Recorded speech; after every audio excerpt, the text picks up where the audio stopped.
Good morning, students.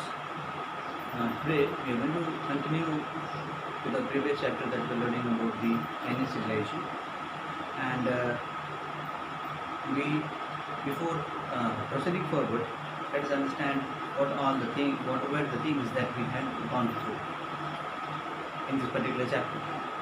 Now, in the starting, we learned about as to how the Chinese civilization flourished, and in big part of the areas where the Chinese civilization started to grow.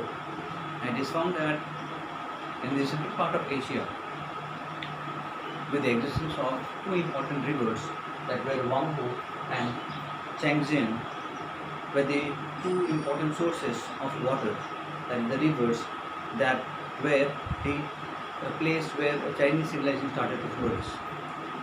In this chapter, we also studied about what were the important role of these rivers that stated, and the dynasty which started to flow or started the Chinese civilization, which was known as the Shang dynasty. Then we learned about important other dynasties which brought about various different developments in regarding to building up or developing this particular this civilization, like the Zhou dynasty, after the Shang dynasty. Then we studied about the various important features of houses and how they were built, and how it brought about a different kind of architectural structure in the Chinese civilization and among the throughout the other parts of the world. We went across various important characteristic features as to in what pattern, in what sizes, in what way these houses were differentiated, and how it brought about a differentiation in living standard of people. It also stated about the status of the people during the time in regarding to their constructive part. Then we studied about the architecture, where we significantly learned about the importance of the Great Wall of China, which is also considered as 7 wonders of the world in the present times. Then the existence of the society system, how it was little different which existed in the other part of the civilization during the time. The structure of the society, or the formation of the society among which the Chinese civilization existed. Then we learn about the agricultural or occupational part of the society or the civilization, where agriculture was considered to be the main aspects of their living, and later on which also started with various important discoveries, then trade and formations of various important relationships with the other civilization due to their own discoveries that they had made. And it is considered that they were the first person to cultivate tea, and that became an important part or day-to-day beverage of the life. And when it started to be transferred to the other part of the civilization, a trade relationship started between them in exchange of goods and services, and that is how they started growing different kind of things or different kind of occupations where it flourished. Then we studied about the existence of sericulture, which stated about the cultivation of cotton, how cotton was processed from cotton plants, and then they were made as fine silk, the existence of fine silk, and how silk later on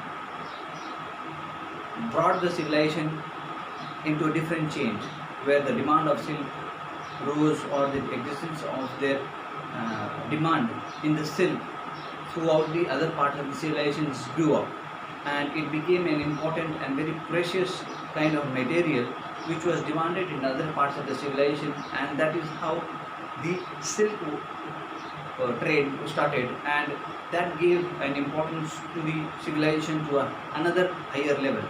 And that is the reason why there was a different kind of formations or different kind of outlook of the Chinese civilization, which gave birth to a famous route which is known as the Silk Route, which made the other European travelers or traders to come across towards the Chinese civilization and trade from them the cultivation of silk.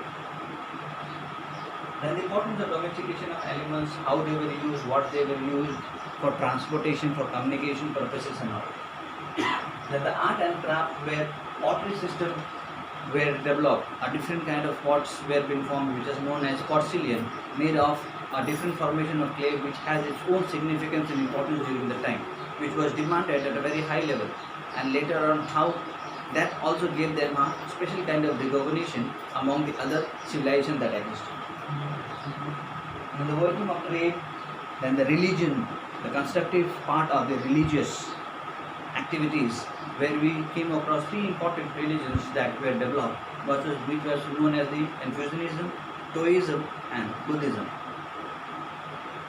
We studied considerably about one of the religions that started to grow during the time, which was known as Confucianism, which started by a religious head or a preacher known as Confucian, and he was the person who brought about a new form of religious development known as Confucianism, where it most probably it had a fundamental basics principles based on moral ethics and principles of how life should be conducted, how the behavior should be there from one person to the another, how we should conduct ourselves in the society, so that a purity or a righteousness in human society or a human being can be developed. Now, to end up in this particular chapter, we are going to study about various important contributions that were made by the Chinese people or the people during that civilization, the new discoveries or things that gave a different picture or a different development structure for the society in the coming modern times or the earlier times. Here, as per certain points out, I have made out in a simpler form, which would make our understanding in a very simple and a proper way. Now, the contribution of Chinese civilization. First of all, paper was made from the bark of trees. Trees were used, or certain category of trees were used, so-called, which were the barks of that particular tree were taken out, and those bark of the trees were used as for making paper, processing paper, and which was used later by them for writing purposes. Then the old rags and fishing nets were being developed. Now, these fishing nets, so say, and paper has brought about that they developed has brought about a lot of activities in the society, and in still modern times we can find it being used in the day-to-day activities, like the fishing nets are being still used by various fishermen or normal people also for their, it can be for their occupational purposes, or it can be for leisure purpose, or maybe for catching fishes for the day-to-day consumptions. The second one, and this was developed during the 8th century of the particular civilization. And the next is about the art of block printing. Now, printing was not existed during the time. Most probably it was seen that people used to write with their own hands, and they used to adopt the writing habits and keep them stored, which could be permanent or which could be non-permanent. But later on, when small wooden blocks were used, it was carved inside, and then it was used to imprint something on the papers. Now, this gave a different form of writing style or a writing method, where people started recording things in a printing way with the help of these block printings. And we can see in today's time, in modern times, that this printing is being developed in a very large formations, or in a more modern way, where it is used on a large or in a big scale in different forms. It can be computerized form, it can be in a paper form which is printed on the paper, and this was developed during the Chinese civilization, and this gave a various important life structure to a people's day-to-day activities as well. And this was developed during the 9th century period. Now the next important significant discovery that was made was the gunpowder. Now the gunpowder, then the marine compass, then you have water mill, wheelbarrow, umbrellas. Now if you see each of these things that were been discovered during the time, we can find that these very single things that were discovered are still being used. It can be in a developed way or in a modern way, but the existence started from the early civilization, that is the Chinese civilization, which brought about this development in the earlier period. And still this all developments or inventions has helped mankind in today's time as well, where we find using umbrellas during important occasions or during the foreign periods. Marine compasses are being used in a developed way by the voyagers or people who go out in the sea for traveling purposes. Then gunpowder, one of the very important significant thing.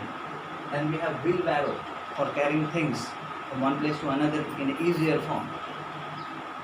Then the next one is about the theory of days. Now we know that we have our own calendars, English calendars, which states that in a year there are 12 months, and that 12 months consists of 365 days. Now this is not the theory which was propounded or which was made in the modern times. It was seen that this was being discovered, or this theory was being brought about by the Chinese civilization during the earlier period, in which they converted the whole year into 12 months, and this 12 months was converted into 365 days in a year. Now, what was the basis of these calculations? It is seen that they used the solar and the lunar eclipses or the calculation system. On basis of that only, they started or they brought about this theory of 12 months and 365 days. And they also, you can consider that these were the people who brought about a basic fundamental principle of understanding the solar and the lunar eclipses. The next one is about the invention of big astronomical clock, now which has become one of the bases for the modern clock system.